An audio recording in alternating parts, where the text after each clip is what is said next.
ॐ श्रुतिस्मृतिपुराणानाम् आलयं करुणालयं नमामि भगवत्पादं शङ्करं लोकशङ्करं शङ्करं शङ्कराचार्यं केशवं बादरायणं सूत्रभाष्यकृतौ वन्दे भगवन्तः पुनः पुनः निधये सर्वविद्यानां विदुषे भवरोगिणां गुरवे सर्वलोकानां दक्षिणामूर्तये नमः।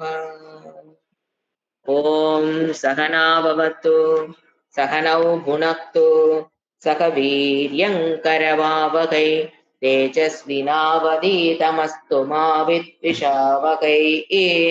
ॐ शान्ति शान्ति शान्तिः। चान्दोक्य उपनिषत्। ॐ आप्यायन्तु ममाङ्कानि वाक्प्राणचक्षुश्रोत्रमतो बलमिन्द्रियाणि च सर्वाणि सर्वं ब्रह्मोपनिषदं माहं ब्रह्म निराकुर्या मा ब्रह्म निराकरोत निराकरणम स्वनिराकरणमेस्तु तदा आत्मनि निरतेय उपनिषस्तु धर्मास्ते महि सन्तु ते महि सन्तु। ॐ शान्ति शान्ति शान्तिः। ஏழாவது சாப்டர், அதுல 23வது பகுதி பூம வித்யா. அதுல முதல் மந்திரம் இருக்கிற ஒரே மந்திரம் தான். யோ வை பூமா தத் சுகம் நால்பே சுகமஸ்தி பூமைவ சுகம் பூமாத்வேவ விஜிக்ஞாசிதவ்ய இதி பூமானம் பகவோ விஜிக்ஞாச இதி. சனத்குமாரர் நாரதருக்கு பிரம்ம வித்தியை அடைவதற்குண்டான படிகள் முதல்ல சொல்லி முடிச்சாரு. அந்த பிரம்ம வித்தியை அடைவதற்குண்டான சாதனம், அதை பெறுவதற்குண்டான படிகள் சொல்லி முடிச்சிட்டாரு. முடிச்சிட்டு இப்போ பிரம்ம வித்யா, பூம வித்யா, பூமங்கிறது பிரம்மனுக்குண்டான ஒரு சொல். பூம வித்யா, சத் வித்யா, பூம வித்யா, அதை பற்றிய டீச்சிங் ஆரம்பிச்சிருக்காரு இந்த 23வது பகுதியில. இப்ப நாம போன கிளாஸ்ல பார்த்தது சுகம். என்ன சொல்றாரு? பூம வித்யா தான் சுகம். இப்ப மத்ததெல்லாம் சுகம் இல்லையா அப்படின்னா அதெல்லாம் அல்பே. அதாவது சுகத்தை வந்து ரெண்டா பிரிக்கிறாரு, ஆத்ம சுகம், அனாத்ம சுகம். அனாத்ம சுகத்துக்கு அவர் கொடுக்கிற பேரு அல்பே, அல்ப சுகம். அல்ப சுகத்தில், அனாத்மா விஷயத்தில் நமக்கு சுகம் கிடைக்கிறது இல்லைன்னு சொல்லல. இந்திரிய விஷயங்கள், இந்திரியங்களோடு புணரும் பொழுது நமக்கு ஒரு சுகம் ஏற்படுகிறது. ஆனால் அது தோஷத்துடன் கூடிய சுகம், அது அனித்திய சுகம். அது நம்மை மேலும் மேலும் அதுக்கு அடிக்ட் ஆக வைக்கிற சுகம், டெம்பரரியான சுகம், நித்தியமான சுகம். சொல்லிட்டு கடைசியில் என்ன சொல்றாரு? அது சுகமே அல்லன்றவர். ஏன் அது சுகமே அல்ல? அனாத்மா விஷயத்தில் கிடைக்கிற சுகம் ஏன் சுகமே அல்ல? அது சுகம் என்றால், நாம் அதை பெற்றுவிட்டோம் என்றால், அனாத்மா விஷயத்தில் ஒரு சுகத்தை பெற்றுவிட்டோம் என்றால், அது உண்மையான சுகமாக இருந்திருந்தால் அதோட ஆப்போசிட் எது? துக்கம் வந்திருக்க கூடாதல்லவா? இது வரைக்கும் யோசனை பண்ணியா? அதான் கேட்கிறாரு. இவ்வளவு நாள் வாழ்க்கையில போராடி போராடி இது சுகம் அது சுகம் போனீங்களே, அதுல தாரதமியம் இருந்ததுன்னு கண்டுபிடிக்க தெரியல. ஏன்னா அது தாரதமியத்துடன் லாஜிக்கா ப்ரூவ் பண்றாரு. அனாத்மா சுகத்தில் தாரதமியம் இருக்கும். பிரியம் பார்க்கும்போது ஒரு ஆனந்தம், கிரடேஷன் இருக்கும். குறைபாடுகள் உள்ளதுங்கிறது, கிரடேஷன் இருக்கிறது எப்பவுமே என்னது? குறைபாடுகள். அது பூர்ணத்துவம் கிடைக்காது. அது விசாரம் பண்ணாட்டி கூட பரவாயில்ல. ஆனா ஒண்ணு கண்டுபிடிச்சிருக்கணும் இல்ல, இது சுகம்னு போனமே அடைஞ்சிட்டோம், அப்ப அதுக்கு ஆப்போசிட்டானது வரக்கூடாது இல்லையா? இது வரைக்கும் எந்த சுகத்தில் எனக்கு ஆப்போசிட் சுகத்தை அடைஞ்சேன்னா துக்கம் வராத சுகம், அதுக்கு மேல எனக்கு துக்கமே வரலீங்க, இந்த சுகத்தை வேணும்னு போய் அடைஞ்சேன், அதுக்கப்புறம் எனக்கு துக்கம் வரலின்னு ஒண்ணு சொல்லு, அப்பதான் அது என்னதுங்கிறாரு? உண்மை. ஏன்னா அப்பதான் அது உண்மையான சுகம். ஒரு ஞானம் கிடைச்சிருச்சு அப்படின்னா அப்ப அதை பற்றி அஜ்ஞானம் விட்டு போகுதா இல்லையா? ஒரு ஒரு செல்போன் ஒண்ணு 10 வருஷத்துக்கு முன்னால என்னன்னே தெரியாது. இப்ப அதை பற்றிய ஞானம் வந்ததுக்கு அப்புறம் நம்ம செல்போன் என்னன்னு தெரியலீங்க எனக்கு அப்படின்னு நம்ம சொல்லிடுவோமா என்ன? அதேதானே சுகம்னு ஒண்ணு நான் அடைஞ்சிட்டேன். அப்போ அது உண்மையான சுகமாக இருந்திருந்தால் உனக்கு அதுக்கப்புறம் என்ன வந்திருக்க கூடாது? துக்கம்ன்றது வந்திருக்க கூடாதுன்னு லாஜிக்கா சொல்றாரு. அனாத்மா விஷயத்தில், அல்ப விஷயத்தில் சுகம் என்பது உண்மையில் கிடையாது. அப்புறம் ஏங்க எல்லாம் நோக்கி ஓடுறோம்? டெம்பரரி சுகம். அதுவும் அந்த சுகம் என்பது அந்த பொருளில் கிடையாது. ஆனந்தம் என்பது அந்த பொருளில் கிடையாது. அந்த பொருள் கைக்கு வரும்போது என் மனதில் இருக்கிற குறையான ஆசை என்னை விட்டு போவது. மனம் ஆசை அந்த ஒரு பொருள் ஆசைப்படுறீங்க. மனம் அப்ப குறைய ஃபீல் பண்ணுது. மனதுக்கு அந்த குறையோடு இருக்கிற மனதை நம்மளால ஏத்துக்கொள்ள முடியல. அப்ப அந்த கைக்கு அந்த பொருள் வந்தோன்ன மனதில் இருக்கிற ஆசை போவதைத்தான் மனம் பூரணமாக நம்ம நினைவு பூரணத்துவத்தை பெறுவதை போல் அது அப்ப அந்த நிமிடத்தில் நமக்கு எப்படி தெரியுது? அந்த பொருள் கைக்கு வந்தோன்ன ஆசை வெளியில போறது நம்ம என்ன நினைச்சுக்கிட்டோம்? அது நமக்கு அந்த பொருள் ஆனந்தத்தை தருகிறது. எந்த ஒரு அனாத்மா விஷயமும் நமக்கு சுகத்தை ஆனந்தத்தை கொடுக்கக்கூடிய சக்தியோடு இறைவன் படைக்கவில்லை. ஏன் தேவையில்லை? அகம் ஆனந்த சொரூபக பூர்ண சொரூபகவா இருக்கவனுக்கு இந்த அனாத்ம விஷயங்கள் வந்துதான் ஆனந்தத்தை கொடுக்கணுங்கிற அவசியம் இறைவன் வைக்கவில்லை. படைப்பில் குறையில்லை. நாம் என்ன நினைச்சுக்கிறோம்? மனதில் ஒரு ஆசை வந்தவுடன் மனம் அதை விரும்புவது இல்லை. அதிலிருந்து விடுபட ஆசைப்படுகிறது, கஷ்டப்படுது. அப்ப அந்த பொருளை கொண்டாந்து போட்டோன்ன அந்த ஆசை போனோன்ன மனம் என்ன நினைக்குது? ஒரு மனம் எதை நம்ம என்ன நினைச்சுக்கோ? ஒரு பூரணத்தை, ஒரு டெம்பரரியான ஒரு பூரணத்தை மனம் அடையுது பாத்தீங்களா? அந்த குறையிலிருந்து விடுபட்ட ஒரு நிலையை மனம் அடையுது பாத்தீங்களா? அது is like please, I like the please to me. இதற்காகத்தான் அந்த பொருளை நாடி போறமே தவிர உண்மையில் பொருளுக்காக நான் நாடி போவது கிடையாது. என் மனம் அன்பிளீஸ்ட் மீ, அதாவது அந்த ஆசையிலிருந்து விடுபடும் போது அந்த மனதை எனக்கு பிடிக்குது. அந்த ஸ்டேட் ஆஃப் மைண்டுக்கு தான் நான் ஆசைப்படுறேன். அடுத்த ஆசை வருது, உடனே மனம் குறையா ஃபீல் பண்ணுது, எனக்கு பிடிக்கிறது இல்ல, I want the pleased me. உடனே என்ன பண்றேன்? அந்த பொருளை போய் அடையும் போது மனமா அந்த ஆசையிலிருந்து விடுபட்டுது. அப்ப என்ன ஆகுது? ஒரு கொஞ்ச நேரத்துக்கு எனக்கு டெம்பரரியான இது என்ன சொல்றாரு? இதெல்லாம் அல்பே சுகே. இந்த இடத்துல மீனிங் என்ன சொல்றாரு? யோவை பூமா தத் சுகம். பூமாதான் சுகம். பூமா என்பது பிரம்ம ஞானம், பிரம்ம வித்யா. பூம வித்யாதான் உனக்கு. அப்ப எதுங்க சுகம்? இந்த உலகமே சுகம் இல்லைட்டீங்க. அப்ப எனக்கு சுகம் தான் எனக்கு வேணும்னா எது உண்மையான சுகம்? பெர்மனண்டான சுகம் பூமா. மத்ததெல்லாம் என்னது? ந அல்பே சுகம் அஸ்தி. அல்ப விஷயத்தில் சுகம் ந அஸ்தி. ஏற்றுக்கொள்வது ரொம்ப கடினம். ஏன்னா பழகிட்டோம் இல்லையா? இறைவன் சொல்லும் போது அல்பே சுகம் ந அஸ்தி, அல்பே சுகம் ந அஸ்தி. அனாத்மா விஷயத்தில் சுகம் என்பது இல்லை. அப்ப எங்க இருக்குது? தத் சுகம் பூமா. அந்த சுகம் எங்கதான் இருக்குது? பூமா. அதுதான் இங்க டீச்சிங். பூமைவ. அப்ப என்ன கேட்கிறாரு நாரதரு? அப்ப எனக்கு அதை சொல்லி கொடுங்கன்னு கேட்க, அப்புறம் சனத்குமாரர் அந்த விஷயத்தை பற்றி விஜிக்ஞாசத்தை நீ அந்த பூம வித்தியை கற்றுக்கணும்னு ஆசைப்படு. அந்த பூம வித்தியை, பராவித்யை எது வேணா சொல்லலாம், பிரம்ம வித்யாவை நீ கற்றுக்கொள்ள நான் என்ன சொல்றேன்? உடனே நாரதரே ஆசைப்படுகிறேன். ஏன்னா எனக்கு என்ன வேணும்? சுகம் வேண்டும். ஒவ்வொரு மனிதனும் புருஷார்த்தம் எல்லாமே ஓடி தேடி போகிறது அனைத்தும் எதுக்காக தான் போறோம்? சுகத்திற்காகத்தான். ஒவ்வொரு மனிதனும் அது எதை நோக்கி ஓடினாலும் அல்டிமேட் என்ன அவங்க எதிர்பார்க்கிறாங்க? சுகம். இதுதான் பார்த்தோம் இது போன கிளாஸ்ல. இப்ப இந்த மந்திரம் 24வது பகுதியில கமிங் டு வெரி ரொம்ப இம்பார்ட்டன்டான, அடிக்கடி சக்கராச்சாரியில இருந்து பாஷ்யக்காரன் எல்லாருமே கோட் பண்ற ஒரு முக்கியமான ஒரு மந்திரம்.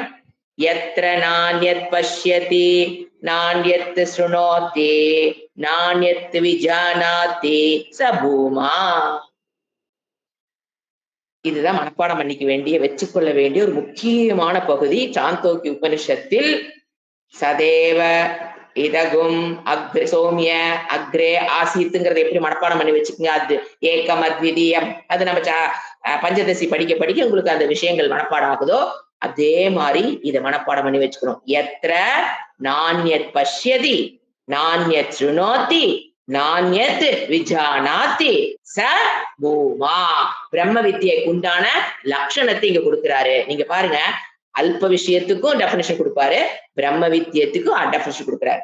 அடுத்தது அத யத்ரான்யத் பஷ்யத் யன்யத் ஸ்ருணோத் யன்யத் விஜானாதி ததல்பம் யோ வை பூமா ததமிருத மத யதல்பம் தன்மத்யர்க்யம் ச பகவஹ கஸ்மின் பிரதிஷ்டித இதி ஸ்வே மஹிம்னி யதி வா ந மஹிம்னிதி. இப்ப இந்த பூமா சுகம் அல்பே ந சுகம், அதை நம்ம பிக்ஸ் பண்ணிக்க. போன ஸ்லோகத்துல என்ன சொன்னாரு? பூமா சுகம் அல்பே ந சுகம். இப்ப எல்லா பீப்புளும் சுகத்தை நாடித்தான் போறாங்க. ஆனா பூமான என்ன டெபினிஷன் கொடுத்தாரு? மகத்து நிரதிசயம். நிரதிசயம்னா அதை மேலும் நிரப்ப முடியாது. இதெல்லாம் பூமாவுக்கு உண்டான மீனிங் போன கிளாஸ்ல பார்த்தோம். அது பரமாத்மா, அது ஒருத்தருடைய சொரூபம், இதுலதான் சுகம் உள்ளது. அனாத்மாவில் இந்திரிய விஷயங்களில் இந்திரியங்கள் இந்திரியத்தோடு உணரும் போது ஜனித்த சுகம் என்பது அல்ப சுகம். அது திருப்பி திருப்பி நமக்கு என்ன பண்ணும்? அதிக ஆசையை தூண்டிவிடும், அதிக துக்கத்தை கொடுக்கிறது. அதனால அது அதுல அது அந்த சுகத்தை அடைந்ததுக்கு அப்புறம் எனக்கு அந்த துக்கம்ங்கிறது மீண்டும் வருவதா? அதனால அதை என்ன சொல்றாரு? ந சுகம். ஏன்னா சில விஷயத்த பாத்தீங்கன்னா, ஒண்ணு ஒரு பொருள்ல சுகம் இருக்குன்னு வச்சுக்கலேன், இன்னொரு இடத்துல கூட நம்ம நெகேட் பண்ணலாம். இது நம்ம பாக்குற பொருள்னாலுக்கு நம்ம பாக்குற வாங்குற பொருள்னால நமக்கு சுகத்தை கொடுக்க முடியாது அப்படிங்கறதுக்கு இன்னொரு லாஜிக் என்னன்னு பாத்தீங்கன்னா, இப்ப எனக்கு எது பிடிக்குதோ அந்த பொருள் உண்மையில சுகம் இருந்தா அந்த பொருள் எல்லாராலும் விரும்பப்பட வேண்டும். ஒரு பொருள் இருந்து சுகம் வருதுன்னு வச்சுக்கல, சுகம் get out of that object அப்படின்னா அந்த பொருள் எல்லாராலும் என்ன பண்ண தெரியணும்? விரும்பத்தக்கதாக இருக்க வேண்டும். நீங்க உடனே சொல்லுவார், சுவாமிதான் அடிக்கடி சொல்லுவார், பணம் ஏங்க எல்லாத்தினாலும் விரும்பத்தக்கப்படது தானே, கரெக்டு தானே? அப்ப அது உண்மையான சுகம்தான். எல்லாராலும் விரும்பப்படக்கூடியது பணம், அதில் சுகம் இருக்கிறதுன்னு நினைக்காத. மரத்துக்கடியில உட்கார்ந்துகிட்டு காசா உடைய போட்டுக்கிட்டு உலகத்தில் பணம் என்ன எதுவுமே வேண்டாம், வீடு சொத்து பணம் பேங்க் பேலன்ஸ் எது வச்சுங்க, சொத்து பத்து எல்லாத்தையும் விட்டுட்டு ஒரு ஆள் உட்கார்ந்துருக்காரு பாத்தீங்களா, தபஸ்வி, அவரும் சரி ஞானியும் சரி, அவங்க 2 பேர்த்தையும் போய் கேட்டு பாருங்க, அவங்களுக்கு என்ன தெரியும்?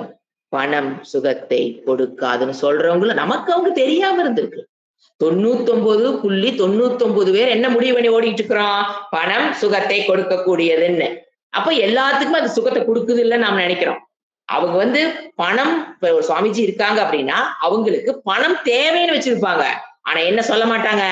பணத்திலிருந்து எனக்கு சுகம் வருதுன்னு சொல்லாத ஆளுகள் இந்த உலகத்துக்கு இருக்கிறாங்க, நமக்கு தெரியாம இருக்கலாம். சோ ஏன்னா பணத்தை நெகேட் பண்றது ரொம்ப கஷ்டம். பணம் சுகத்தை தரும். பணம்ங்கிறது என்னன்னாங்க, அதுக்கு ஒரு கெப்பாசிட்டி இருக்கு. எதையும் வாங்கக்கூடிய சக்தி படைத்தது பணம்.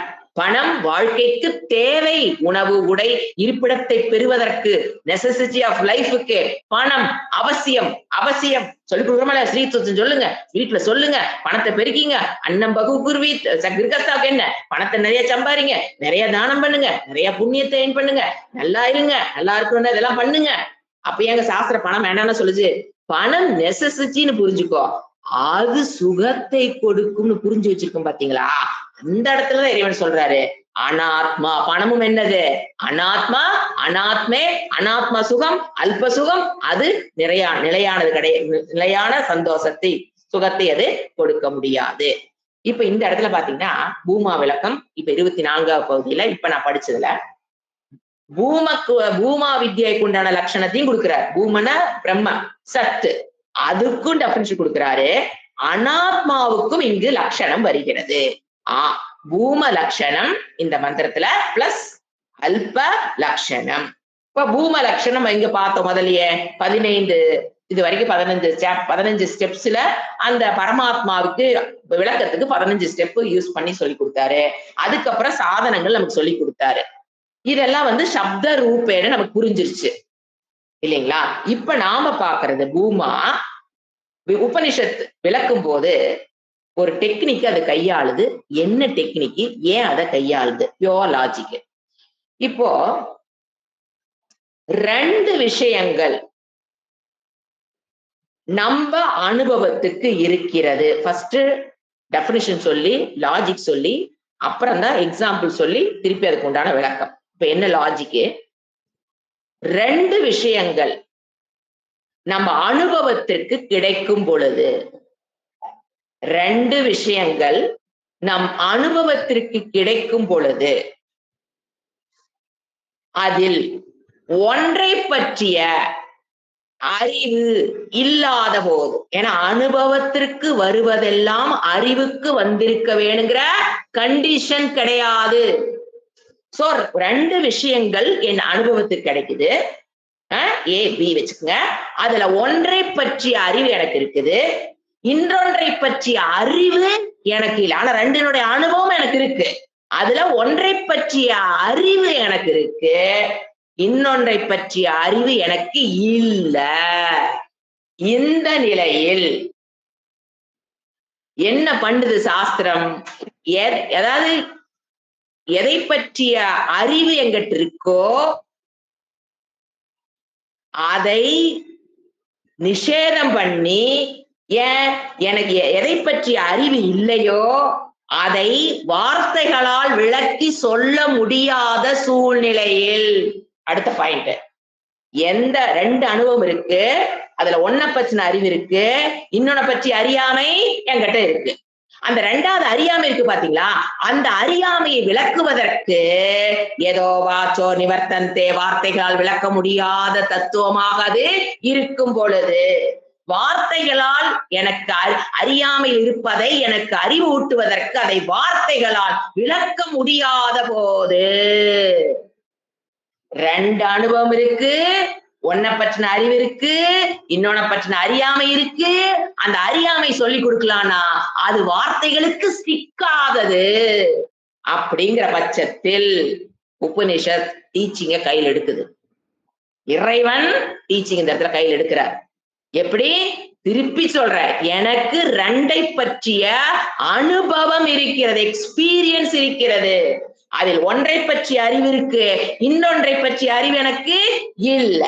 அப்போ எனக்கு அறியாமையை பற்றி போக்குறதுக்கு அறிவு கொடுக்கணும். ஆனா எந்த விஷயம் எனக்கு தெரியலையோ, அறிவில்லையோ, இக்னோரன்ஸா இருக்குதோ அதை வார்த்தைகளால் விளக்க முடியாத பொழுது அப்ப எதை எடுக்குது அது உபனிஷத்து?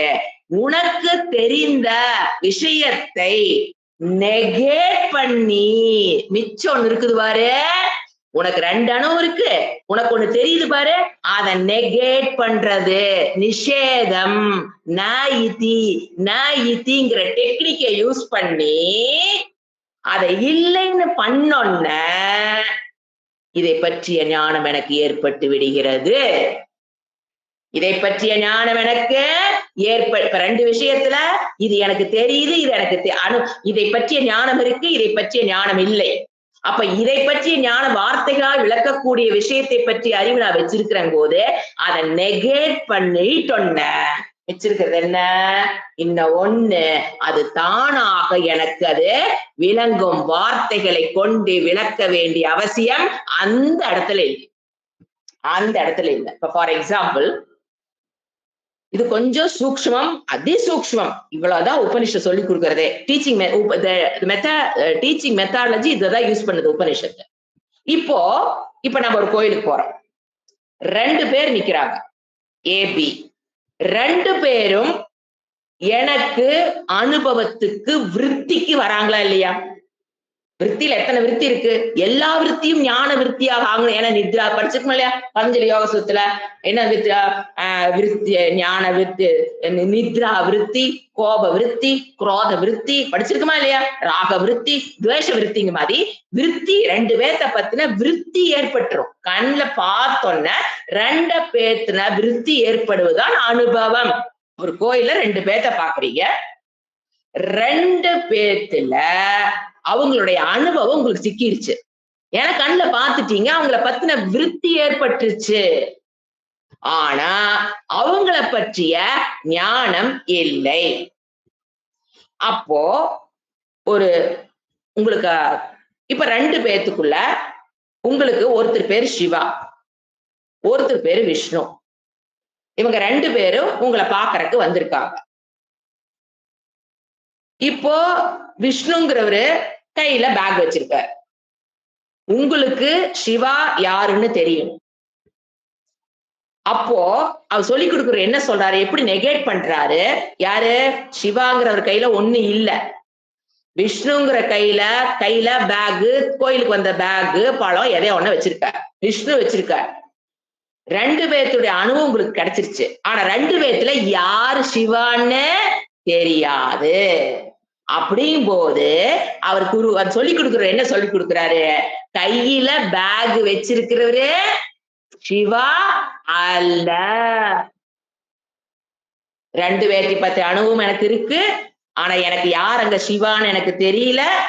அப்ப அவர் என்ன சொல்லி கொடுக்குறாரு? 2 மெத்தட் சொல்லலாம். சிவா இருக்கிறத சொல்லலாம். ஆனா அவர் எப்படி சொல்லி கொடுக்குறாரு? எப்படி உனக்கு அந்த ஞானத்தை கொடுக்குறாரு? யார் சிவான்னு? கையில பேக் வச்சிருக்கிறவ சிவா அல்ல. சரி, வச்சிருக்கிற விஷ்ணு. சாரி, கையில் பேக்கை வைத்திருப்பவர் விஷ்ணுன்னு சொன்னார் வச்சுக்கோ, டக்குன்னு உங்களுக்கு என்ன புரியும்? இன்னொரு ஆள் யாரு? சிவா. சிவாவை பற்றிய விளக்கம் அங்கு தேவை இல்லை. விஷ்ணுவை பற்றிய 2 பேர் தான் நிக்கிறாங்க. இதுல யார் சிவான்னு இவர் கேட்கிறாரு. அப்ப என்ன சொல்லி கொடுக்கு குரு என்ன சொல்லி கொடுக்குறாரு? கையில் பேக்கை வைத்திருப்பவன் விஷ்ணு அப்படிங்கிற ஞானத்தை கொடுத்தொன்ன என்ன புரிஞ்சு போய் யாரை பற்றிய ஞானம் எனக்கு வந்துருது. ஈவன் தோ அவருக்கு சிவாவை பற்றிய விளக்கம் எதுவும் கொடுக்கலினாலும் எனக்கு என்ன புரியுது? அதுதான் சிவா. இப்ப இந்த இடத்துல பாருங்க, அவர் சிவாவை பற்றிய விளக்கம் கொடுத்தார்னாலும் கரெக்ட், சிவாவை பற்றிய விளக்கம் கொடுக்கவில்லை என்றாலும் கரெக்ட். ஸ்டாண்ட் பாயிண்ட் சொல்லி பாரு. சிவாவை பற்றிய விளக்கம் கொடுக்கவில்லை போது நேரடியாக சிவாவை அவர் எனக்கு விளக்கவில்லை போது சிவாவை பற்றிய விளக்கம் அவர் எனக்கு கொடுக்கவில்லை, அதுவும் கரெக்ட். சிவாவை பற்றி விளக்கம் கொடுத்தார்னாலும் கரெக்ட். எப்படி கரெக்ட்? விஷ்ணுவை பற்றிய விளக்கத்தை கொடுப்பதின் மூலியமாக சிவாவை எனக்கு புரிய வைத்தாரின் போது அவர் சிவாவை பற்றிய விளக்கம் கொடுத்தார்னாலும் ஸ்டேட்மெண்ட் கரெக்ட், சிவாவை பற்றிய விளக்கம் கொடுக்கவில்லை என்றாலும் அந்த ஸ்டேட்மெண்ட் கரெக்ட். இது நல்லா புரிஞ்சோம்னா இப்ப நம்ம எங்க போலாம்? அப்ளிகேஷனுக்கு போலாம். இப்ப 2 விஷயங்கள் எதை நாம சேர்த்து புரிஞ்சு வச்சிருக்கோம்? ஆத்மா, அனாத்மா. 2 என் அனுபவத்துக்கு இருக்கு. ஆனா ஆத்மாங்கிறது என்னது? ஸ்தூல சரீரம், சூக்ஷ்ம சரீரம், காரண சரீரம் அப்படிங்கிறது அனாத்மா. அதை பற்றிய அனுபவம் இல்லைன்னு சொல்லக்கூடாது. இருக்குதா இல்லையா? நமக்கு எல்லாத்துக்கும் நம்ம உடலை பற்றிய அனுபவம், மனதை பற்றிய அனுபவம், கண்ணை பற்றிய எல்லாமே இருக்கு. அப்போ 2 விஷயங்கள் ஒன்றாக சேர்ந்து பிரிக்க முடியாதபடி கலந்த ஒரு அனுபவம் எப்படி இருக்குது? 2 விஷயங்கள் பிரிக்க முடியாத அளவுக்கு சேர்ந்து அனுபவம் எனக்கு இருக்கிறது. எப்படிங்க சொல்றீங்க? நான் இருக்கிறேன்னு சொல்றேமா இல்லையா? யாரா கேட்ட என்ன சொல்ற? என்னை பார்த்து எப்படி தெரியுது? கண்ணு தெரியுதா இல்லையா? நான் இருக்கேன், நீ இருக்கிறியான்னு யாராவது கேட்ட என்னவோ வருது. கண்ணுக்கு முன்னாடி வச்சுட்டு இருக்கிறியான்னு வேற கேட்கறியா? எல்லாம் கேட்கறோம் இல்லையா? அப்போ நமக்கு என்ன இருக்கு? 2 விஷயங்கள், ஆத்மாவை பற்றியும் அனாத்மாவை பற்றிய. ஆனா எப்படி இருக்குது? 2ம் பிரிக்க முடியாத அளவுக்கு சேர்ந்து ஒரு அனுபவம் எனக்கு 24/7 from birth to death எனக்கு அனுபவம் இருக்கிறது.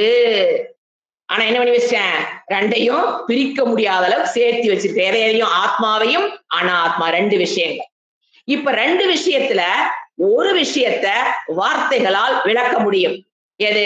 ஸ்தூல சரீரம்னா என்ன, சூக்ஷ்ம சரீரம்னா என்ன, விளக்கங்கள் சொன்னா புரியுதா இல்லையா? வார்த்தைகள்.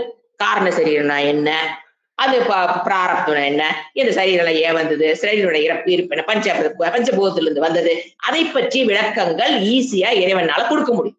எதை பற்றிய? அனாத்மாவை பற்றிய அனுபவத்தை அறிவாக மாற்றாரா இல்லையா? நம்ம சரீரத்தை பற்றி அனுபவத்திலிருந்து நமக்கு அறிவு கொடுத்தாரா இல்லையா? முதல்ல நமக்கு சூக்ஷ்ம சரீரம் ஒண்ணு இருந்ததுன்னு தெரியுமா என்ன? சோ அதை பற்றி அனுபவத்துக்கு உண்டான அறிவை கொடுத்துட்டார். எதை? சிருஷ்டி படிக்கும் போது இந்த சரீரம் எப்படி உற்பத்தி ஆச்சு, பஞ்சமகா என்ன சொல்றது, சூக்ஷ்ம பூதம், ஸ்தூல பூதம், பஞ்சீகரணம், இந்த மாதிரி எல்லாம் சொல்லி இந்த சூக்ஷ்ம சரீரம் எங்கிருந்து வந்தது, ஸ்தூல சரீரம் எங்கிருந்து வந்தது, அது எப்படி செயல்படுது, பிராரப்தம்னா என்ன, எல்லாம் எதை எதை விளக்குற முடியும் வார்த்தைகளை வச்சு? அனாத்மாவை விளக்க முடியும். எல்லாத்தையும் விளக்கிட்டு இப்ப உபனிஷத் எது சொல்லிக் கொடுக்க உட்கார்ந்துருக்குது? ஆத்மாவை பற்றிய, என்னை பற்றிய அறிவை கொடுக்கணுங்கிறதா உபனிஷத்துடைய தாற்பயம். ஆனால் ஏதோ வாச்சோ நிவர்த்தன்தே அப்பிராபிய மனசா சக, எந்த ஒன்றை வார்த்தைகளால் விளக்க முடியாத அதை எப்படியாவது சொல்லி கொடுத்துடலான்னு குரு உட்கார்ந்து இருக்கிறாரு. வார்த்தைகளால் சொல்ல புரிய முடியாத விஷயத்தை நானும் எப்படியாவது புரிஞ்சுக்கிறேன், நானும் உட்கார்ந்து இருக்கிறது ஆச்சரியம். இவ்வளவு நாள் படிச்சிட்டோம். அப்போ அதை வார்த்தைகளால் என்ன பண்ண முடியாது, ஆத்மாவை விளக்க முடியாது. ஆனா அனுபவம் எனக்கு இரண்டும் சேர்ந்து இருக்கு. அப்ப என்ன பண்றாரு அவரு? முதல்ல என்ன பண்ணு, உபனிஷத் பாருங்க டீச்சிங் எப்படி போகுதுன்னு, அப்படி ரெண்டையும் முதல்ல பிரிக்கும். என்ன பிரிக்கும்? ஏய், ஆத்மாங்கிறது வேற, அனாத்மாங்கிறது வேறன்னு எதை? அனாத்மாவை பற்றிய ஞானத்தை கொடுத்து முதல்ல என்ன பண்ணுது, ரெண்டையும் சேர்த்து வச்சிருக்கும் பாத்தீங்களா, பிரிச்சு காமிக்கும். ஏய், யுவர் ஆத்மா சங்கக சாந்தக சாந்தோகம் சொல்லி சொல்லி நான் வேற அனாத்மா வேற முதல்ல என்ன பண்ணணும், பிரிக்கணும். ஏன் நான் ஃபர்ஸ்ட் என்ன பண்ணி வச்சிருக்கிறோம், சேர்த்து. அங்க வந்து கிருஷ்ணனும் என்ன விஷ்ணுவும் சேர்ந்து இல்ல, அந்த ரெண்டு பேரும் சேர்ந்து இல்ல. இங்க என்ன பண்ணி வச்சிருக்கிறோம், இந்த எக்ஸாம்பிள் அது வேற, இதுல ரெண்டு சேர்ந்து இருக்குது. அப்ப ஃபர்ஸ்ட் என்ன பண்ணணும், ரெண்டு சேர்ந்த விஷயத்தை டக்குன்னு பிரித்து காமிக்கும். அதுக்குத்தான் சிருஷ்டியே. சிருஷ்டி கிரமத்தை ஏன் பேசணும்? பிரம்ம தத்துவத்தை படிக்க வேண்டிய நாம எதுக்குங்க சிருஷ்டியை படிக்கணும்? சிருஷ்டி படிப்பது தாத்பரியம் அல்ல, ஸ்தூல சரீரத்தை தெரிந்து கொள்வது தாத்பரியம் அல்ல, சூக்ஷ்ம சரீரத்தை தெரிந்து கொள்வது தாத்பரியம் அல்ல, காரண சரீரத்தை தெரிந்து கொள்வது நம்மளுடைய தாத்பரியமோ உபனிஷத்துடைய தாத்பரியமோ அல்ல. அப்புறம் ஏன் சொல்லுது? முதல்ல என்ன பண்ண, ரெண்டையும் பிரிச்சுட்டு எதை வார்த்தைகளால் விளக்கப்பட முடியுமோ அதை என்ன பண்ணுது, நிஷேதம் பண்ணி விட்டுட்டா போதும். இருக்கிறத ரெண்டை பிரிச்சு ஒன்ன நிஷேதம் பண்ணி விட்டுருச்சுன்னா நாயித்தி நாயித்தி டெக்னிக். இது நீ இல்ல, இது நீ இல்ல, இது நீ இல்ல, இது நீ இல்லைன்னு சொல்லி சொல்லி சொல்லி தெரிஞ்சது எல்லாத்தையும் நெகேட் பண்ணிட்டா நமக்கு என்ன தெரிஞ்சிடும்? ஒரு நாள் வார்த்தைகளால் விளக்கலினாலுமே ஆத்மா என்னங்கிற அறிவு, அது நான் தாங்கிற அறிவு, அதுதான் பிரம்மங்கிற அறிவு, அது தானாக வெளிப்படும். அதை வார்த்தைக்கு அடக்கி சொல்ல, வார்த்தைகளால் லிமிட் பண்ண முடியாத விஷயத்தை, வார்த்தைகளால் விளக்க முடியாத விஷயத்தை நாமவே புரிந்து கொள்கிறோம். This is the technique. உபனிஷத்துடைய டெக்னிக் இதுதான். ரெண்டு விஷயம் ஒன்றா சேர்ந்து வச்சிருக்கோம். முதல்ல என்ன பண்ணுது, ஆத்மா அனாத்மா விவேக பிரிச்சு, அதுக்கு என்ன வேணும், குவாலிபிகேஷன் வேணும். இதை பிரிக்கிறதுக்கு என்ன வேணும், சம தம உப்பரம திதிக்ஷா ஸ்ரத்தா சமாதானத்தோட வா ஃபர்ஸ்ட் கிளாஸுக்கு. அப்புறம் ரெண்டையும் பிரிச்சு எதை வார்த்தைகளால் விளக்க முடியுமோ அதெல்லாம் விளக்கிட்டு, காரண சரீரம் கிம், சூக்ஷ்ம சரீரம் கிம், ஸ்தூல சரீரம் கிம், பஞ்சமகாபூதம் கிம், எல்லாம் விளக்கி எதுக்கு அப்படி வச்சுக்கிறது இல்ல. அது தேவையற்ற விஷயத்தை வார்த்தைகளால் விளக்கப்படக்கூடிய விஷயமாக இருந்தாலும் அது என்னது, தேவையற்ற விஷயம். எதை பொறுத்த வரைக்கும் தேவையற்ற விஷயம்? உயிர் வாழ்வதற்கு ரொம்ப தேவைங்க. ஆத்ம ஞானத்தை பெறுவதற்கு சரீரை பற்றிய ஞானம் நமக்கு எந்த விதத்துல யூஸ் ஆகுறது இல்ல. ஆனாலும் ஏன் சொல்லி கொடுக்குது, அதை நாயித்தி இது இல்லைங்கிற நிஷேதம் பண்ணும் போது கண்டிப்பா என்ன தெரியும், ஆத்மாங்கிறது வார்த்தைகளால் விளக்கப்பட முடியாத விஷயம் விளங்கி போகுது. இப்ப பாருங்க, ரெண்டு ஸ்டேட்மெண்ட் கரெக்டா கம்ப்ளீட் பண்ற, அந்த எக்ஸாம்பிள் கரெக்ட் பண்ண பாத்தீங்களா? அதே போல உபனிஷத் ஆத்மாவை பற்றிய ஞானத்தை கொடுத்ததுன்னு சொன்னாலும் கரெக்ட். உபனிஷத்து ஆத்மாவை பற்றிய ஞானத்தை கொடுக்கலினாலும் என்னது கரெக்ட். எப்படி ஏங்க உபனிஷத்து ஆத்மாவை பற்றி ஞானம் கொடுக்காம எதுக்கு 5 மணிக்கு எஞ்சி உட்கார்ந்துருக்கிறோம்? அப்ப அந்த ஸ்டேட்மெண்ட் எப்படி கரெக்ட்? அனாத்மாவை விலக்கி நிஷேதம் மட்டும் பண்ணுவதா ஆத்மாவை பற்றிய விளக்கம் கொடுக்கலை உபனிஷத்துனால கரெக்ட். ஆனா நிஷேதம் பண்ணும் போது எனக்கு ஆத்மா புரிஞ்சுறதுனால ஆத்மாவை பற்றிய விளக்கத்தை அது கொடுக்கிறதுங்கிறதும் கரெக்ட். எப்படி கரெக்ட்? அனாத்மா விஷயத்தை விளக்கி சொல்லும் போது அது ஆத்மாவை பற்றி விளக்கம் இல்லை, ஆத்மாவை பற்றி விளக்கலின்னு சொல்றோம். ஆனா அதை நிஷேதம் பண்ணும்போது எனக்கு என்ன புரிஞ்சிருது? ஆத்மாவை பற்றிய ஞானத்தை உபனிஷத் மட்டும்தான் கொடுக்க முடியும். இவ்வளவு டெக்னிக்கை யூஸ் பண்ணி இறைவன் நமக்கு எதை புரிய வைக்கிறாரு? Self realisation. இந்த காலத்துல அதான் வேர்ட் சொல்றாங்க, நம்மள அதை யூஸ் பண்ணிக்கலாம். What do you mean by atma? Self, who am I? Self realisation. அதுக்கு ஒன்று பண்ற டெக்னிக்கு இவ்வளவு யூஸ் பண்ணி இதை முறையாக systematic educational programme under a competitive guru for a length of time. Length of time, it may be 10 years, it may be 20 years. For the self realization you may take, but எல்லாம் society என்ன நடக்குது? இந்த அளவுக்கு வந்து இதுல நிக்கணும்னா அதீத சத்துவ குணம் தேவை. எப்ப அந்த சத்துவ குணத்தை நம்மளால அடைய முடியல அப்படிங்கும் போது அடுத்த வேற வழியில கண்ண மூடி உட்காரு, பூவாமைன்னு கேளு, இல்ல தியானம் பண்ணு, இல்ல தலைகீழா நில்லு, இல்ல கோயிலுக்கு போ, இல்ல சிவனை மட்டும் கும்பிடு, அவர் கொடுத்துருவாரு, இல்ல விஷ்ணு மட்டும் கும்பிடு, அவர் கொடுத்துருவார். எது? மோட்சத்தை, ஞானத்தை கொடுத்து விடுவாருங்கிறது யோசனை பண்ணி பாருங்க. எவ்வளவு ஒரு அறியாமை அந்த விஷயத்துல, அவங்க எவ்வளவு அறியாமல் இருக்காங்கன்னு பாருங்க. சிவன் கொடுத்துருவாருன்னு ஒரு குரூப் சொல்லுது, விஷ்ணு கொடுப்பாருன்னு ஒரு குரூப் சொல்லுது, தலையில நின்னா கொடுப்பான்னு ஒரு குரூப் சொல்லுது, இமயமலைக்கு போனா கொடுத்துருவான்னு சொல்லுது, கைலாசத்துக்கு போனா ஞானத்தை கொடுத்துருவாருன்னு ஒரு குரூப் சொல்லுது. சொல்றாங்களா இல்லையா? மெடிடேஷன் பண்ணா போதும், நீ ஒண்ணும் பண்ண வேண்டாம், இவ்வளவு கஷ்டப்படாத, உனக்கு ஈஸியான வழி எனக்கு தெரியும், நீ எதை நோக்கி போறியோ அது அதுலதான் நானும் போயிட்டு நான் அதை சேர்ந்துட்டேன் சொல்லும் போது பாக்கணும்.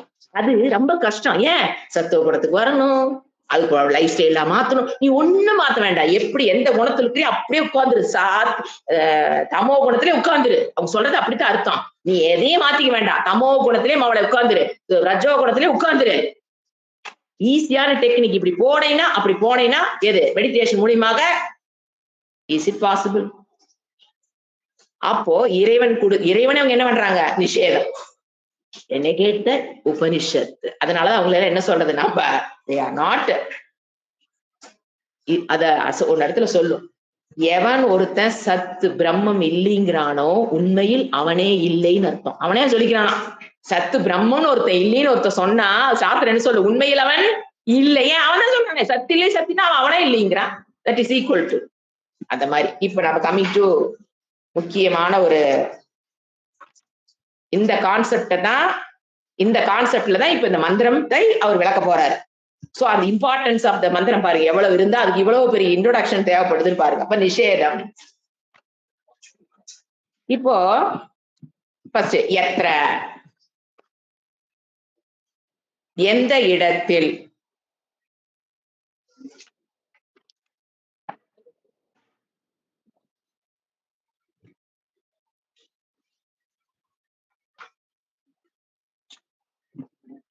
நான் எத்து பஷ்யதி, இதை மட்டும் எடுத்துக்கலாம். இன்னைக்கு இந்த ஒரு பிரேஸ் எத்திர ந அந்நியத்து எப்படி பிரிக்கணும்? எத்திர, இது ஒரு பெரிய லாஜிக்கல் ஸ்டேட்மெண்ட் வரும், அப்படியே டெரைவ் பண்ணிட்டு போகணும். எத்திர ந அந்நியத்து பஷ்யதி அப்படின்னு என்ன அர்த்தம்? எத்திர எந்த இடத்தில், பிராக்கெட்ல பூமா பரபிரம்ம சத்து, அதுதான் என்னது? எத்திரன எதனிடத்தில் என்னது? பிரம்ம, பூமா, சத்து, பரபிரம்ம, எது வேணா போட்டுக்கலாம், அது புரோனவுன் குறிக்குது. எதனிடத்தில் ந அந்நியத்து, தனக்கு அந்நியமான ஒரு விஷயத்தை ஒருவன் பார்ப்பதில்லையோ, எதனிடத்தில் தனக்கு அந்நியமான அந்நியன் என்ன, தனக்கு அந்நியமான ஒரு விஷயத்தை பார்ப்பது இல்லையோ, அது பூமா. தட் இஸ் டெஃபினிஷன் ஃபார் பூமா. இது அதே மாதிரி அடுத்து வரும். அந்நியத்து ஸ்ருணோதி. அதை நம்ம ஒண்ணு நல்ல டீட்டெயிலா பார்த்துட்டோம்னா அடுத்ததெல்லாம் ஏது ஜானேதி நம்ம பார்த்துக்கலாம். இப்போ என்ன சொல்றாரு, எதனிடத்தில் தனக்கு அந்நியமான ஒன்றை ஒருவன் பார்ப்பதில்லையோ அப்படின்னு என்ன, எங்கு நாம ரூபம் இல்லையோ. அதான அந்நியத்துன்னு என்ன, வேற பொருள்னா என்னது, எங்க என்னென்ன கருத்துக்கள் உள்ள அடங்கி இருக்குது, எங்கு நாம ரூபம் நிஷேதம். இந்த ஒரு வார்த்தையின் மூலியமாக நாம ரூபத்தவர் என்ன பண்றாரு, பிரம்மனில் என்ன கிடையாது, நாம ரூபம் என்பது பிரம்மனில் கிடையாது. அப்புறம் ரெண்டாவது விஷயம், இந்திரிய விஷய நிஷேதனம். இப்ப டீச்சிங் மெத்தட் என்ன சொன்ன, நிஷேதனம் நெகேஷன் மூலியமாக வார்த்தைகளால் விளக்கக்கூடிய பொருள்களை சொல்லி அனாத்ம விஷயத்தை சொல்லி அதை நிஷேதம் பண்ணி விட்டுருவா. உபநிஷத்தை அவ்வளவுதான் விட்டுரும். ஏன்னா ஆத்மா என்பது ஸ்வப்பிரகாசக ஸ்வசித்தக, அதை வார்த்தைகளால் விளக்க முடியாது, விளக்க வேண்டிய அவசியமும் கிடையாது. அப்ப உபநிஷத்து எதுதான் டீல் பண்ணுது, அனாத்மா விஷயத்தை தான் டீல் பண்ணுது. பண்ணி அதை என்ன பண்ணணும், நிஷேதம் பண்ணணும். அதை பற்றி அறிவை கொடுத்துதான் என்ன பண்ணுது, நிஷேதம் பண்ணுது. அப்ப ஃபர்ஸ்ட் என்ன சொல்லுது, வேறு எதையும் பார்க்கல அப்படின்னா நாம ரூப நிஷேதம். அது என்ன, இன்னொரு சொன்ன என்ன சொல்லலாம், இந்திரிய விஷய நிஷேதம். அங்க பிரம்மனில் இந்திரியத்துக்கு உண்டான விஷயம், இந்திரியங்கள் எங்கிட்ட இருக்கு, இந்திரிய விஷயங்கள் வெளியில் இருக்கு, அதுன்னு என்னது, அது நிஷேதனம்னு சொல்லலாம். அடுத்தது மூணாவது என்ன நிஷேதனம் பண்ணுது, பிரமாதா நிஷேதனம். அதாவது அறிபவன், அறிவடு பொருள், அதை பற்றி அறிவு, இந்த மூணையும் அங்கு நிஷேதம். இதுதான் இந்த இடத்துல நடக்குது. ஏன்னா இப்ப நம்ம ஒரு பொருளை பாக்குறோம், அதை பற்றிய அது பிரமாதா, அந்த நம்ம எதை யூஸ் பண்றோம், இப்ப ஒரு பொருளை பற்றிய ஒரு பிரமாதா, அந்த அறிவை பெறுபவன், யூசிங் இஸ் பிரமாணம், கண்ணு. இப்ப நான் உன்னை தூக்கி காமிக்கிறேன், இப்ப இதை பற்றிய ஞானம் உங்களுக்கு வந்துருச்சு. பிரமா ஞானம் என்ன, பிரமா. நீங்க என்ன பண்ணீங்க, யூ ஆர் யூசிங் பிரமாணம், கண்ணு. கண்ணை யூஸ் பண்ணி, கருவி யூஸ் பண்ணி இந்த ஆப்ஜெக்டை பற்றிய ஞானம் யாருக்கு ஏற்படுது, பிரமாதாவுக்கு, அறிபவனுக்கு. உள்ள இருக்கிற ஒரு அறிபவன் இருக்கான், அவனுக்கு அவன் என்ன பண்றான், கரணங்களை யூஸ் பண்ணி ஒரு ஞானத்தை பெறுகிறான்.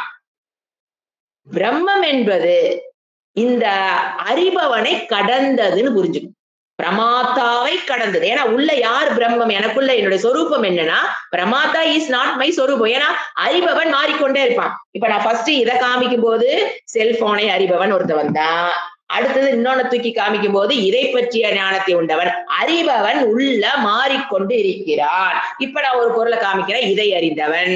இப்படி ஒரு பொருளை அறியும் போது இங்க என்ன ஆயிட்டே இருக்கிறான், மாறி வருகிற அறிவு மனதுக்கு வருதா இல்லையா, அவன் தான் பிரமாத்தா. சிதாபாசம், அதுதான் சிதாபாசம் சொல்றது, அதுதான் பிரமாத்தா. அததான் நான் எடுத்துக்கிறது. இங்க என்ன சொல்றாரு இறைவன், என்ன சொல்றாரு, ஆட பிரம்மம் என்பது அந்த அறிபவனையும் கடந்தது. அந்த அறிபவனுக்கு ஏன் ஒரிஜினல் கான்சியஸ்னஸ், இங்க சிதாபாசம் என்னது, ரிஃப்ளெக்டட் கான்சியஸ்னஸ். அந்த ரிஃப்ளெக்டட் கான்சியஸ் நீ அல்ல. ஏன், எத்தனை ரிஃப்ளெக்டட் கான்சியஸ் இருக்கு. சோ என்ன நெகேட் பண்ணுது, நிஷேதம் பண்றது. எதை நிஷேதம் பண்ணுது இங்க சாஸ்திரம் இந்த இடத்துல, எந்த இடத்துல எதனிடத்தில் ஒருவன் தனக்கு வேறான ஒன்றை, அப்புறம் தனக்கு வேறான ஒரு கருவியில் பார்ப்பதில்லையோ அது பூமா. See the definition. கொஞ்சம் புரிஞ்சும் புரியாத மாதிரி இருக்கும், நோட்ல எழுதி வச்சு புரிஞ்சா கூட ஓகே, அது இப்போதைக்கு நோட்ல இருந்தா கூட ஓகே தான், மறுபடியும் ரெஃபரன்ஸ் பயன்படும். வார்த்தைகள் எங்க மாத்தினாலும் தப்பா போயிடும். எதனிடத்தில் ஒருவன் தன்னை தவிர்த்து வேறான ஒன்றை வேறான ஒரு கருவியினால் காண்பது இல்லையோ அது பூமா. ஒன்றை ஒன்றினால் காண்பது இல்லை. ஏன்னா நம்ம அறிபவனத்தை நம்ம என்ன நினைச்சுக்கிறோம், நான் நினைச்சுக்கிறோம். அதுதான் அந்த இடத்துல நெகேட் பண்ணுது. அறிபவனும் நீ அல்ல, அந்த அறிபவனுடைய சொரூபமாக நீ இருக்கிறாய். அதுதான் பூமா, அதுதான் பிரம்ம, அதுதான் சத்து, அதுதான் ஆத்மா. இப்ப நாம ஒன்ன நெகேட் பண்றோம்னு வச்சுக்கோங்களேன், நிஷேதம் நிஷேதம் சொல்றோம் இல்லைங்களா? எந்த இடத்துல அந்த நிஷேதம் தேவைப்படும் சொல்லுங்க பாக்கலாம். எந்த இடத்துல உன்னை நெகேட் பண்ண தேவைப்படும்? இப்போ ஒரு பொருள் இருக்குது, நீங்க நெகேட் பண்ண முடியுமா? உண்மையில் ஒரு பொருள் இருக்குன்னு வச்சுக்கோங்களேன், நீங்க அதை நெகேட் பண்ண முடியாது. உண்மையில அந்த பொருள் அங்க இல்லைன்னு வச்சுக்கோங்க, நீங்க எதுக்கு நெகேட் பண்றது? அந்த பொருள் அங்க இல்லையே. சோ கம்ப்ளீட்டா இருக்கிற பொருளையும் சத்தையும் நாம என்ன பண்ண முடியாது, நெகேட் பண்ண முடியாது. இருக்குது ஒரு பொருள் இல்லைனாலும் நெகேஷன். அப்ப நெகேஷன்ங்கிறது எங்க வரும்?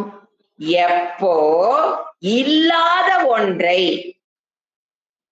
இல்லாத பாம்பை ஒருவர் கயிற்றின் மேல் ஏற்றி வைத்து காண்கிறானோ அங்கதான் என்ன பண்ணணும் குரு வந்து, ஏய் நெகேஷன், நீ பார்ப்பது பாம்பில்லைங்கிற நெகேஷன் நிஷேதம் குருவுக்கும் அல்லது உபனிஷத்துக்கு எங்க தேவைப்படும்? ஒருத்த கயிறா பார்த்துட்டானா நோ நீட் ஆஃப் நிஷேதம்.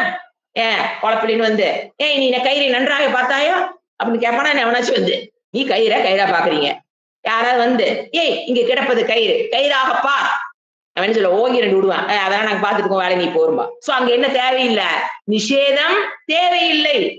சரி, அங்க ஒண்ணுமே இல்ல, கயிறே இல்லைன்னு வச்சுக்கோங்க. அப்ப போய் உட்காந்துக்கிட்டு ஏய் இங்க கயிறு இல்லை அப்படி நீ சொல்லி பாருங்க, இன்னும் 2 செவனி காட்டு 2 விடுவான், ஏய் அதெல்லாம் எங்களுக்கு தெரியும், நீ வேலையை பார்த்துட்டு போ. அப்போ என்ன தேவையில்லை, கயிறு இல்லைன்னு நீ நிஷேதம் பண்ண வேண்டிய. ஏன்? உண்மையில் அங்கு கயிறு இல்லை, அல்லது உண்மையில் அங்க கயிறு இருக்கும்போது கயிறுன்னு சொல்லும் போது அங்க என்ன தேவையில்லை, கயிறுன்னு சொல்ல வேண்டிய அவசியம் இல்ல. there is no need of teaching. அப்ப டீச்சிங்கிற வேர்டு இப்ப என்னவா நான் ரீப்ளேஸ் பண்றேன், நிஷேதம். உபனிஷத்துடைய டீச்சிங், உபதேசம் என்பது நிஷேதம். Word is replaced. ஏன் எங்க தேவைப்படும்? எப்ப ஒருத்த மாலை நேரத்தில் ஒரு கயிற்றின் மீது இல்லாத ஒரு பாம்பை ஏற்றி வச்சு கண்டுகிட்டு ஐயோ ஐயோ ஐயோன்னு கத்துறானோ, சம்சார துக்கம், ஐயோ என் குடும்பத்தை வாச்சது எது எனக்கு சரியில்லை, எனக்கு கிடைச்ச புருஷனும் சரியில்லை, பொண்டாட்டியும் சரியில்லை, பையனும் சரியில்லை, அது சரியில்லை, இது சரியில்லை, ஐயோ பாம்புங்கிற பொழப்பு பொழைக்கிறானோ, அவனை கூப்பிட்டுதான் என்ன பண்ணணும், உபதேசமே வரும். ஏய் நீ பார்ப்பது பாம்பு, நீ பார்க்கிற பாம்பு, அது வேற சொல்லணும். நீ பார்க்கிற பாம்பு பாம்பல்லன்னு வேற சொல்லணும். அந்த இடத்துல பாம்புக்கும் போது அவர் ஒத்துக்கிட்டாருன்னு நினைக்கக்கூடாது. நீ பார்த்துட்டு இருக்கிற பாம்பு பாம்பல்ல, கயிறு. அப்ப நெகேஷன் நடக்குதா இல்லையா? உபதேசம் பண்ண, உபதேசம் இஸ் என்னது, நெகேஷன் இஸ் உபதேசம். உபநிஷத்து உபதேசம் பண்ணுது, உபதேசம் பண்ணா என்னத்த பண்ணுது, உபதேசம் இஸ் நெகேஷன். அப்ப நம்ம அந்த பார்த்துட்டு இருக்கோம், ஐயோ ஐயோ சம்சாரத்துல கத்திட்டு இருக்கிறான், பாம்பு என்னை காப்பாத்து, அது என்னை கொத்த வருதுன்னு ஒருத்தர் கத்திட்டு இருக்கிறான் பாத்தீங்களா, குடும்பத்துல இந்த துக்கம் அந்த துக்கம், ஐயோ ஐயோ என்னால வாழ முடியல, இது ஏன் பிறந்தேன்னு தோணுது, இதெல்லாம் என்னது பாம்புன்னு கத்துறது சமம். ஏன் தான் அந்த உலகத்துல பிறந்தனும், என்னை நாய் கூட மதிக்கிறது இல்ல, எனக்கு என்னை யாரு கூட என்ன அந்த உலகத்துல வீட்டுட்டு போயிட்டா கூட நல்லா இருக்க மாட்டேங்குது, இப்படி இருக்குத, எப்படி வீட்டுல நொய்யோ வாச்சதும் சரியில்லை, பிறந்ததும் சரியில்லை, குடும்பம் இன்லாஸும் சரியில்லை, இதுவும் சரியில்லை, அதுவும் சரியில்லை, பினான்சியல் சரியில்லை, உடம்பும் சரியில்லை, பத்தாக்குது உடம்பு வேற என்னை வச்சு செய்யுது, அது அப்பப்ப வந்து நொய்ங்குது, அப்புறம் டாக்டர் போய் நொய். இதுதான் என்னது, ஐயோ பாம்புன்னு ஒருத்தர் கத்துறான் பாத்தீங்களா, அவனைத்தான் சாஸ்திரம் கூப்பிடுது. அடே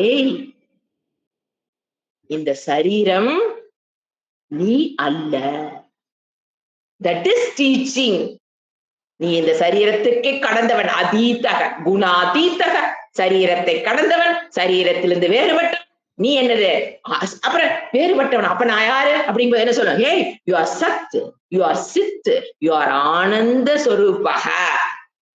ஃபர்ஸ்ட் நம்ம என்ன சொல்லுவோம், ஆமா இவங்களுக்கு வேற வேலை இல்லை, இங்க ஐயோ ஐயோ லோன்னு கத்துறது நானு. இவங்க 5 மணிக்கு எந்திரிச்சு நீ சத்து, நீ சித்து, ஆனந்தமாமா. சத்து சித்து கூட எப்படி ஏத்துக்கலாம். இந்த ஆனந்தம் சொன்னா வருமே வருங்க ஒரு கோவம். நேத்து ஃபுல்லா நடந்த மனசுக்கு ரீவைண்ட் பண்ணிக்கிட்டு உட்கார்ந்துருக்கவங்களுக்கு ஆனந்தமா.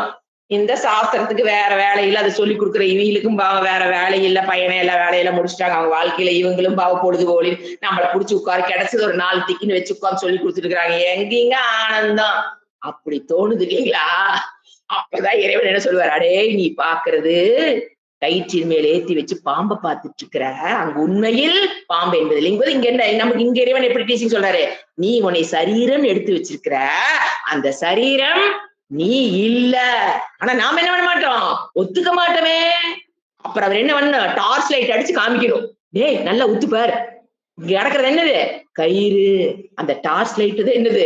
அப்ப குரு எதை எடுக்கிறாரு, அங்க டார்ச் லைட் எடுக்கிறாரு அந்த குரு, இந்த குரு எதை எடுக்கிறாரு, இறைவனுடைய வார்த்தைகளை கேளு, நான் சொன்னேன்னு கேட்காத. அந்த டார்ச் லைட் குரு கண் பிரகாசத்திலாம் ஸ்டூடெண்ட்டுக்கு அங்க பாம்பில்லைன்னு சொல்ல முடியாது, அவர் டார்ச் லைட் எப்படி யூஸ் பண்றாரு அந்த மாதிரி இந்த குரு என்ன பண்றாரு, ஐயோ புலம்பாதீங்க, இது இந்த சரீரம் நீ அல்ல, இந்த சரீரத்தை கடந்தவள். அப்படி அப்ப நிஷேதம். உபநிஷத்து என்ன பண்ணுது, வாட் இஸ் உபதேசம், இன்னைக்கு என்ன கிளியர் ஆகுது, உபநிஷத்து சொல்ற ஒரே டெக்னிக் என்னது, நிஷேதம். ஏன்னா அது மட்டும்தான் அதனால பண்ண முடியும். ஏன் தெரியுங்களா, அந்த ஆத்மாவை வார்த்தைகளால் விளக்கவே முடியாது. இறைவனாக இருந்தாலும் ஒத்துக்கிறாரு, என்னால் அத வார்த்தைகளால் உனக்கு புரிவிக்க. அதான் சொல்லுவா, ஏதோ வாச்சோ நிவர்த்தந்தி அப்பிராபிய மனசா சக, அது மனதையும் கடந்தது வார்த்தைகளையும் கடந்தது, அதை வார்த்தைகளால் புரிய வைக்க முடியும். ஆனா ஒரு டெக்னிக், நீ தெரிஞ்சு வச்சிருக்கிற பாரு, ரெண்டை மிங்கிள் பண்ணி அதை ஒன்ன புரிய வச்சு அதை விளக்கி விட்டுட்டுனா உனக்கு தானாக ஆத்மா விளங்கும். எப்படிங்க, இஸ் இட் பாசிபிள்? ஏய் ஸ்வசித்தக, அது ஸ்வபிரகாச ஸ்வரூபக, அதை வார்த்தைகளால் விளக்க வேண்டிய அவசியம், வார்த்தைகளால் விளக்க முடியாதுன்னு சொல்றதை விட இன்னும் கொஞ்சம் அழகா சொன்னோம்னா, அதை வார்த்தைகளால் விளக்கப்பட வேண்டிய அவசியம் இல்லை. அது ஸ்வசித்தக பிரகாச ஸ்வரூபக. அத இப்படித்தான் நிஷேதம் பண்ணித்தான். இப்ப நாம என்ன சொன்னோம், இப்போ கமிங் டு திஸ் பாயிண்ட், அப்ப அந்த பிரம்மனில் அங்க என்ன கிடையாது, நோ, என்ன பார்த்தோம் நேத்து, ஸ்வகத பேதம் கரெக்டா ரிலேட் ஆகுது பாருங்க. அந்த பிரம்மனில் ஸ்வகத பேதம் கிடையாது, சஜாத்திய பேதம் கிடையாது, விஜாத்திய பேதம் கிடையாதுன்னு நேத்து நாம படிச்சத இன்னைக்கு இறைவன் அங்க பஞ்சதசியில அவர் சொன்னாரு, வித்யாரண்ய முனி சொன்னத இங்க இறைவன் என்ன சொல்றாரு, அதையேதான் சொல்றாரு. அங்கு அறிபவன், அறிபடுபொருள், கரணம், இதெல்லாம் அங்க கிடையாது. அதத்தான் இங்க சொல்றாரு, அங்க வேறொன்றும் தன்னை தவிர்த்துனா அங்கு பிரம்மன் பார்த்தோம்னா அதுல பிளவு வேறுபாடு என்பது ஏன்னா நேற்று அந்த கிளாஸ் அட்டன் பண்ணதுனால இந்த கிளாஸ் என்ன ஆகும், ஈஸியா புரிஞ்சுக்கலாம். பிரம்மனில் அறிபவன், அறிவு, அறிபடு பொருள், நாமா, ரூபா, இந்திரியம், இந்திரிய விஷயம், இதெல்லாம் எங்க கிடையாது, பிரம்மனில் கிடையாது. அதுதான் என்ன சொல்றாரு, ந அந்யத்து பஷ்யதி. நீங்க தத்துவமசி அப்படின்னு ஒரு வாக்கியம் பாக்குறோமா இல்லையா, அதுல என்ன பண்றோம், எந்த லட்சணை மூலியமாக நம்ம தத்துவமசிங்கிற வாக்கியத்தை நாம ஒரு நிமிஷம் ரிலேட் பண்ணி புரிஞ்சுக்கலாம். தத்துவமசிங்கிற மகா வாக்கியத்தை நம்ம எப்படி புரிஞ்சுக்கிட்டோம், தத்து துவம் ஆச்சா, அதுல ஒரு பகுதியை வச்சுக்குவோம், ஒரு பகுதியை நெகேட் பண்ணுவோம். தத்துன ஈஸ்வரன், ஈஸ்வரனுடைய ஒரு பகுதியை வச்சுக்கிட்டு பாக தியாக லட்சணையா, தத்துவமசிங்கிற வாக்கியத்தை எப்படி புரிஞ்சுக்கிட்டோம், பாக தியாக லட்சணையா. அப்ப ஈஸ்வரனுக்கு உண்டான விளக்கத்துல ஒரு பகுதியை வச்சுக்கிட்டு ஒரு பகுதி என்ன பண்ணிட்டோம், நெகேட் பண்ணமா இல்லையா, தியாகம் பண்ணமா இல்லையா. எது, ஈஸ்வரனிடம் 2, ஒண்ணு சகுணம், இன்னொன்னு நிர்குணம். எதை நாம நெகேட் பண்ணணும், சகுண பிரம்மத்தை நெகேட் பண்ணிட்டு நிர்குண பிரம்மத்தை புடிச்சு நின்னுக்கோ. இந்த பக்கம் யாரு, துவம், 2க்கு என்ன பண்ணணும், சமன் பண்ணணும். இப்ப தொம்புல என்ன பண்ணணும், பாக தியாகம். அப்ப தொம் பார்த்தோம்னா ஜீவன், ஜீவனிடம் என்ன இருக்கு, ஆத்மா அனாத்மா. எதை விட்டு தியாகம் பண்ணிரு, அனாத்மாவை தியாகம் பண்ணி எதை புடி, ஆத்மா கான்சியஸ்னஸ். அந்த இடத்துல 2 என்னது, ஈஸ்வரன் துவம் ஏவா, தத்து துவம் அசி. எந்த இடத்துல, அப்ப தியாகம் பண்ண தெரியணும்.